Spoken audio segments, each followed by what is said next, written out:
नमस्ते छात्रों, सुएसो माध्यमिक विद्यालय कलम्बोली शैक्षणिक वर्ष 2020-2021 में आप सबका स्वागत। कक्षा 7वीं विषय हिंदी।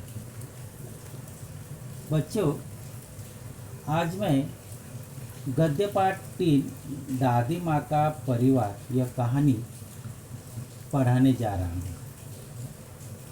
कहानी के लेखक हैं रमाकांत उर्फ कान। रमाकांत जी की कहानियाँ सुप्रतिष्ठित बाल पत्रिकाओं में प्रकाशित हुई हैं। यह कहानी की प्रस्तावना है। प्रस्तुत कहानी में लेखक ने यह बताया है कि संकट के समय शांति, एकाग्रता, धैर्य और एकता के साथ कार्य संपन्न करने चाहिए। बच्चों, कभी कभी ऐसी मुसीबत आती हैं तो सब घबरा जाते हैं, लेकिन अगर हम सब इकट्ठा होकर एकाग्रता, शांति और एकता के साथ अगर हम काम करते हैं तो हमारा कार्य संपन्न हो सकता है और मुसीबत भी टल सकती है। तो चलो देखें कहानी दादी माँ का परिवार। एक छोटे से घर में दादी माँ रहती थी। यो तो वह निपट अकेली थी। निपट का मतलब है मात्र, केवल। फिर भी घर आबाद था उनका, आबाद भरा पूरा। तो देखो बच्चों, दादी माँ घर में अकेली रहती थी। दादी माँ के अलावा घर में और कोई नहीं था, फिर भी उनका घर भरा हुआ था। ऐसा क्यों कहा गया है? तो इसका जो उत्तर है वह हमें आगे कहानी में मिलेगा। दादी माँ का दिनक्रम था। दादी माँ रोज सुबह जल्दी उठती थी, घर बुहारती, संवारती। बुहारना स्वच्छ करना और संवारना का मतलब है सजाना। आंगन में आसन धरती, खाना बनाती खाती। ये हर रोज का उनका दिनक्रम था। सुबह उठकर घर स्वच्छ करना, ठीक तरह से सजाना, आंगन में कभी कभी आंगन में जाकर बैठना, खाना बनाना और खाना, ये हर रोज का दादी माँ का काम था। और परिवारजनों से बतियाती, रात होती सो जाती। ये काम करने के बाद वह अपने परिवारजनों से बतियाती। बतियाती का मतलब है बातें करती। उनका जो परिवार था उनसे वह क्या करती थी? हर रोज बातें करती थी। दिन मज़े से गुजर रहे थे, परिवारजन फल फूल रहे थे। इसी तरह दादी माँ का एक एक दिन बहुत खुशी से मज़े से गुजर रहा था और उनका परिवार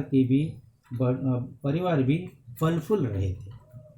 तो अभी देखो उनके परिवार में कौन थे जिससे दादी माँ का घर भरा पूरा रहता था? तो देखो आगे जो पैराग्राफ है उसमें हम देखेंगे। अब सुनो परिवार की कहानी। दादी माँ थी समझदार, सयानी। अब कहानी, दादी माँ की कहानी यहाँ बताई है कि दादी माँ कैसी थी?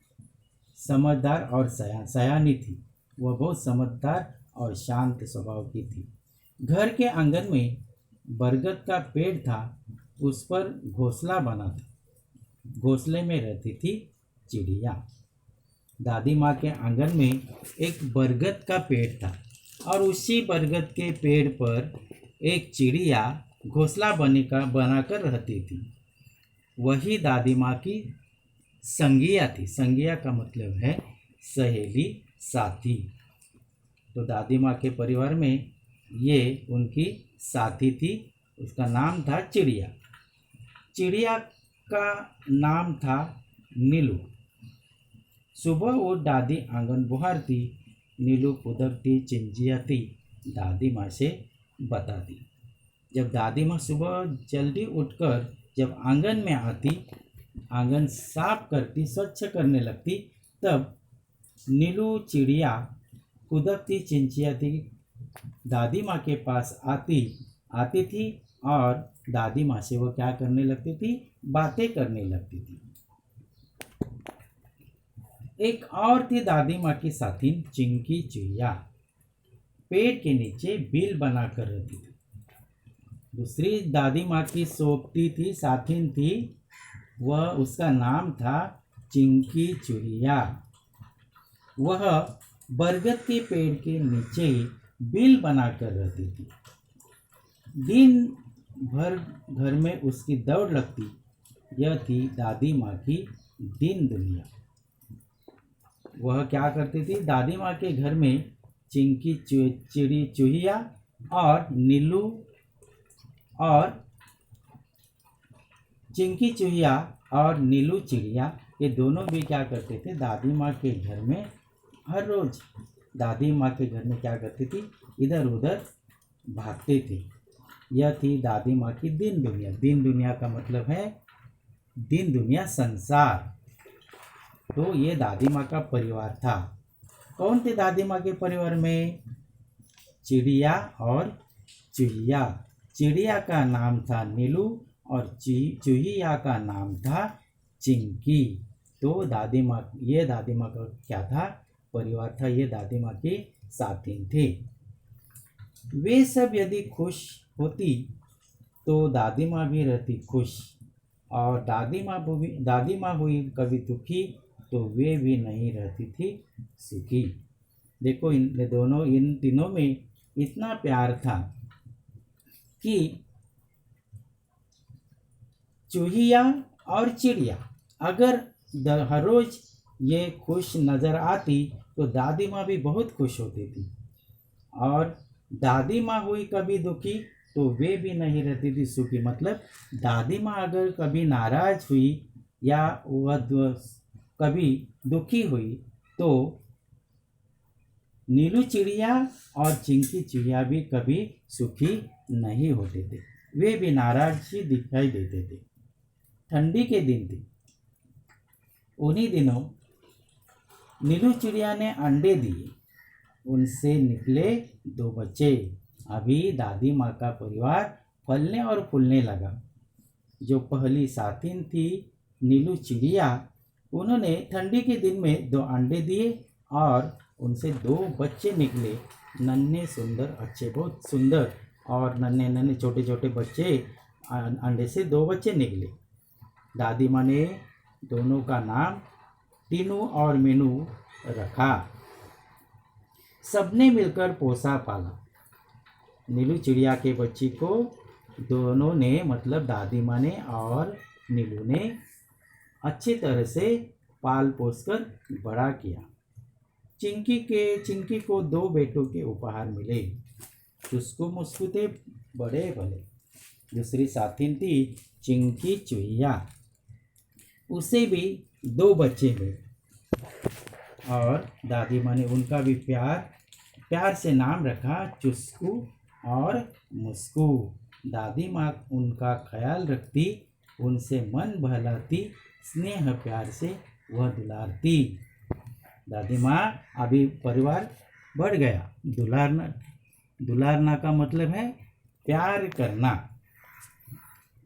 दुलारना का मतलब है प्यार करना। तो अभी दादी माँ का परिवार बढ़ता ही जा रहा था। 2 साथियाँ, नीलू चिड़िया, चिंकी चुहिया, और उन साथी को दोनों को भी 2 बच्चों के उपहार मिले। इसलिए दादी माँ का परिवार बढ़ता ही गया। तो सब मिलकर क्या करते थे, नीलू चिड़िया के बच्चे और चिंकी चिड़िया के बच्चों को दादी माँ और ये दोनों मिलकर क्या करते, ठीक तरह से, अच्छी तरह से पालते थे, उनका ख्याल रखते थे। दादी माँ उनकी बहुत अच्छी तरह से ख्याल रखती थी, उनसे मन बहलाती। वो क्या करती थी, दादी माँ इन बच्चों के साथ क्या करती थी, अपना मन बहलाती थी। स्नेह प्यार से वह दुलारती। स्नेह प्यार से क्या करती थी, प्यार से उन्हें क्या करती थी, दुलारती थी, उनसे बहुत प्यार करती थी। अगर बच्चे रोने लगते तो वह क्या करती थी, उनके पीठ पर ऐसे हाथ घुमाती थी, उन्हें पुचकारती थी। चारों बच्चे घर आंगन में दौड़ लगाते, हंसते खेलते और खाते गाते। दादी माँ का प्यार पाकर ये बच्चे भी घर में इधर उधर आंगन में घर में ऐसे क्या करते थे, दौड़ लगाते थे और खुशी से हंसते खेलते खाते और गाते अपना दिन बिताते थे। कभी कभी खेल खेल में वे भी लड़ पड़ते। दादी माँ उन्हें समझाती, कहती, मेरे बच्चों मत लड़ो, झगड़े तंटों में मत पड़ो। कभी कभी खुशी से खेलते खेलते इधर उधर भागते भागते कभी कभी छोटे छोटे इन बच्चों में लड़ाई झगड़ा भी होता था। अगर लड़ाई झगड़ा होता, वो झगड़ने लगते, तो दादी माँ क्या करती थी, इन बच्चों को समझाती थी कि बच्चों झगड़ा मत करो, तनिक एकता का ध्यान रखो, सब मिलकर रहा करो, तभी कहते हैं एकता है जहाँ खुशहाली है वहाँ। दादी मैं क्या समझाती थी बच्चों कि तनिक एकता का ध्यान रखो, तुम क्या करो, ऐसे लड़ाई झगड़ा मत करो, तुम इकट्ठा होकर क्या करो, सब मिलकर खेलो और सब मिलकर रहो। ऐसा अगर करोगे तो कहते हैं ना, एकता है जहाँ खुशहाली है वहाँ। अगर तुम क्या करोगे, प्यार से रहोगे तो क्या होगा, वहाँ खुशहाली आती है। जहाँ एकता होती है वहाँ बहुत खुशहाली होती है।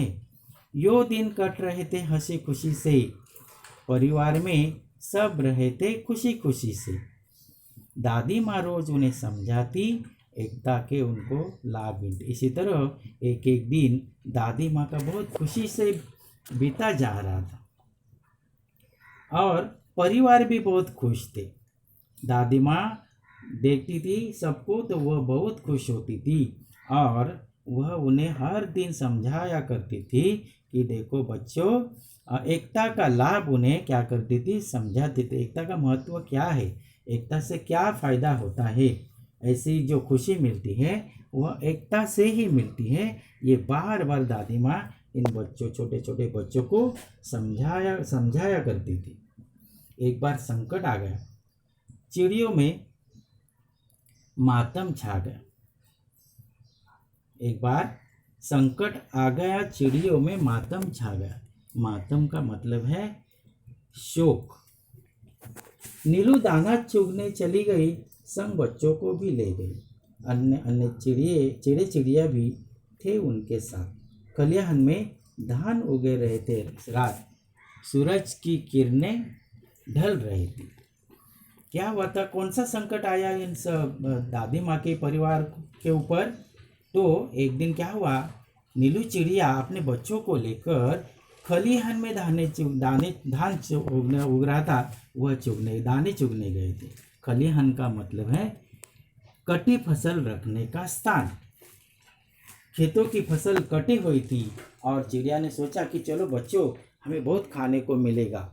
इसी वजह से वह अपने बच्चों को और अन्य चिड़ियों को लेकर खलिहान में गई। सूरज की किरणें ढल रही थी, चिड़िया दाना चुग रही थी। अचानक मुनमुन को ध्यान आया। उसने सबको बतलाया, सासू माँ आने वाली है, घोंसले में कोई नहीं है, वह खाली है। तो ये संकट आया उसके ऊपर कि धान चुगते चुगते, दाने चुगते चुगते ना नीलू चिड़िया के ध्यान में आया, न बच्चों के ध्यान में आया और अन्य न चिड़िया ने ध्यान नहीं दिया।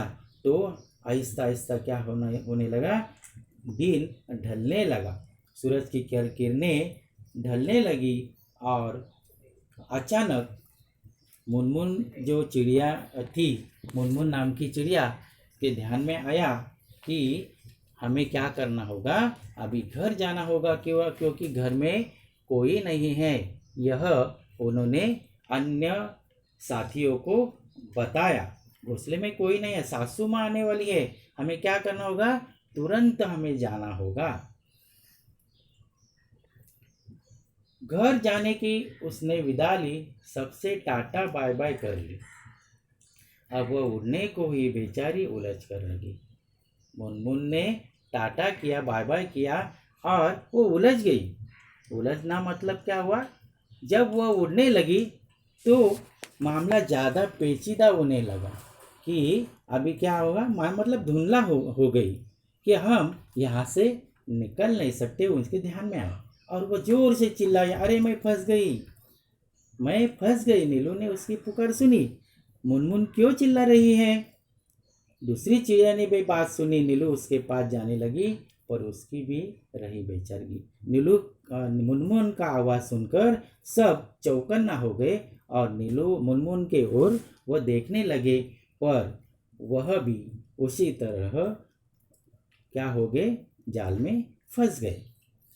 तब वो बात समझ पाई, फिर चिंचिया कर चिल्लाई, बोली, अरे हम सब उलझ गए हैं, बहेली के जाल में फंस गए हैं। क्या हुआ? नीलू उसके पास जाने लगी तो उसको भी यही गड़बड़ हो लगी कि कुछ फ़ायदा नहीं है उड़ने से। वो ज़ोर से चिल्लाई, चिंचिया कर बोली सबको कि अरे अभी इस जाल से हम नहीं छूट सकते, हम सब इसमें उलझ गए हैं। जो जाल फेंका है बहेलिया के जाल में हम फंस गए। बहेलिया का मतलब है पक्षियों की शिकार करने वाला शिकारी के जाल में हम पूरी तरह फंस गए हैं। अब कोई भी चारा नहीं है बाहर निकलने का। बहुत देर उन्होंने यत्न किए, निकाल न सके, उलझ गए। चिड़िया हुए उदास, खत्म हुई घर जाने की आस। सबने बहुत प्रयत्न किया कि हम इस जाल से कैसे निकले। चिड़िया छोटे छोटे बच्चे सब प्रयत्न करने लगे, फिर उसका कुछ फायदा नहीं हुआ। सभी के हो रहे थे हाल बेहाल। वह बहुत मतलब उन्होंने प्रयत्न करने के बाद भी वह जाल से बाहर निकल नहीं पाए। आ रहा था बच्चों का ख्याल, बुरी बातें वे सोचने लगे, सिसक कर रोने लगे। नीलू टीनू मीनू थे एकदम शांत, हालांकि चिंता से थे वे विकलांग। अभी नीलू चिड़िया को सबका ख्याल आने लगा कि अभी बच्चे क्या करेंगे, मैं भी फंस गई, बच्चे भी फंस गए, अन्य चिड़िया भी फंस गए। अभी हमें इस जाल से कौन बाहर निकालेगा? वह सिसक कर रोने लगे। सिसक कर रोना मतलब है धीरे धीरे रोना। सिसक कर रोना, धीरे धीरे रोना। वह धीरे धीरे रोने लगी।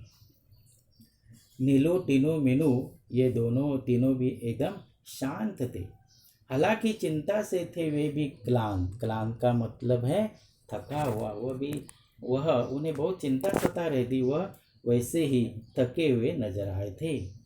दी उन्हें एकता की दुहाई, मुनमुन थी उनकी हमजोली। तुनक कर वह यह बोली, हम में एकता है, लड़ नहीं रहे हैं, हार गए हैं, जाल में फंसे हुए हैं। चाहे कितनी भी एकता रखो, क्या धरा है जब कुछ न कर सको। हालांकि सब शांत थे। तब उन्हें याद आया, क्या याद आया? दादी माँ ने जो बातें सुनाई थी, एकता की बातें, वह उन्हें याद आई। मुनमुन थी उनकी हमजोली। मुनमुन थी उनकी हमजोली। टुनक कर वह यह बोली, इस हमें एकता है, पर हम क्या करें? हम हार गए हैं, लड़ नहीं रहे, हम हार गए, जाल में फंसे हुए हैं। हमें चाहे कितनी भी एकता रखो, हमें एकता तो है और हम बाहर निकालने का प्रयत्न भी कर रहे हैं, लेकिन इसका कुछ फायदा नहीं हो रहा है। जब कुछ न कर सके तो एकता होकर भी उसका क्या फायदा? यह वह सोचने लगे। आगे जो बाकी कहानी है वह हम क्या करेंगे, दूसरे भाग में हम देखेंगे। धन्यवाद।